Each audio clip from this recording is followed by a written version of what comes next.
Hi, in this section, I want to talk about focusing on what you want. A lot of times when I work with clients, they come in and they've got their problem and they start talking about their problem and I go, okay, great, I've got it, I understand. So that's how you've been. How do you want to be? What do you want? And they all say, I don't want to be anxious, or I don't want to be fearful, or I don't want to be depressed. The problem with that is they're still focusing on what they don't want. You have to change your focus. You have to focus on what you do want, not what you don't want. People who are anxious or are fearful are always focusing on what they don't want to happen. Now, there's a problem with that because how the brain works. If I say to you, don't think of a blue tree, what's the first thought that pops in your mind? A blue tree, but I told you not to think of one. That's how the brain works. And what happens is then you are sending a signal to your body that that is what you want. Now, I know clearly that isn't what you want, but you are sending a signal to your body what you want. So the first thing you really need to do to really start building more confidence is to think about, okay, that's how I've been. I've been like that. But how do I want to be that's different? If I could be any way in the world that's totally different from how I've been, how would I like to be that's different?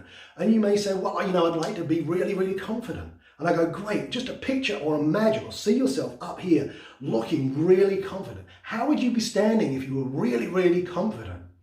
What would you be looking? How would you be dressed? What would be your gestures? What would your gestures be like if you were really, really confident right now? And what we want to start doing is start focusing on how we want to be. Because if you start doing that, you'll notice that your body will take you towards that really, really quickly. So if you're in a situation and you start thinking to yourself, oh, I hope I don't X like I did last week, stop yourself. Say, no, I don't want to do that. How do I want to be? Okay, I want to be confident in that situation. I want to imagine myself talking confidently to that person and having a good time. If you do that and start practicing that as a new way of thinking, then that is what will start to happen because your brain will give you exactly what you want. The brain cannot tell the difference between a real or an imagined experience. Let me give you an example.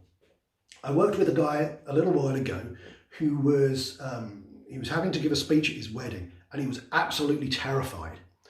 Just the thought of it made him tremble. So he came into my office and he's sitting in the chair in my office.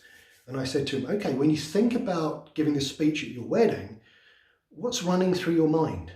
And he said, oh my God. He said, when I think about giving this speech at my wedding, I'm absolutely terrified. He said, I just imagine myself at the top table and I've got my bride sitting next to me. And he said, I've got the MC standing behind me and he's talking and I know he's about to introduce me. And as I think about that, my stomach's churning, my heart's pounding, I'm sweating, I'm shaking. And then he calls my name and I imagine standing up and I've got my speech in my head and I'm trembling and I can't breathe, my throat's going dry. And then I look out at everyone in the audience and they've got these big bug eyes and they're staring at me and judging me. And I went, whoa, stop. And you went, whoa, oh. I said, you do realise you're just sitting in my chair here, don't you? You're not actually there. You're just sitting in my office in the chair. And he went, oh, yeah. But you see, the thing is, he'd forgot he was just thinking about it. And it had created this physical change in his body right now. He was sitting in my office, months away from the wedding, feeling all the fear that he imagined he was going to be feeling on the day. But it wasn't even happening yet because he was sending a signal to his body that that's what was happening. That there were all these people staring at him with big bug eyes and he was sweating and shaking. And sure enough, his body responded as if it was actually happening. And this is a bit like waking up from a dream. I don't know if you've ever had a really bad dream, like maybe a nightmare. Maybe you're being chased by some mad axeman. And in your dream, you're running full pelt, you're sweating, you're shaking, and you're really full of fear. And then the next thing you know, you wake yourself up and go, oh, thank God for that, it's just a dream. Your body was playing a trick on you. Your mind was playing this trick on you because what you were imagining, it was making you feel bad. So you need to change your thought. And instead of focusing on what you don't want, instead of having those anxious thoughts in your own mind, you change them and start focusing on what you do want.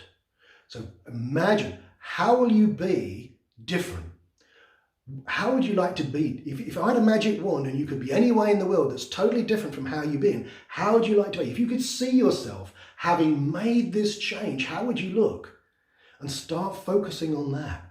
And maybe as you're doing this process, I want you to start writing down what it is you want, not what you don't want. If you say, I don't want to be anxious, scribble it out. I want to be confident. Write down what it is you want, because this is one of the first steps in getting that, is to start focusing on how you'll be that's totally different from how you've been. So make a note of that. Focus on what you want, not what you don't want.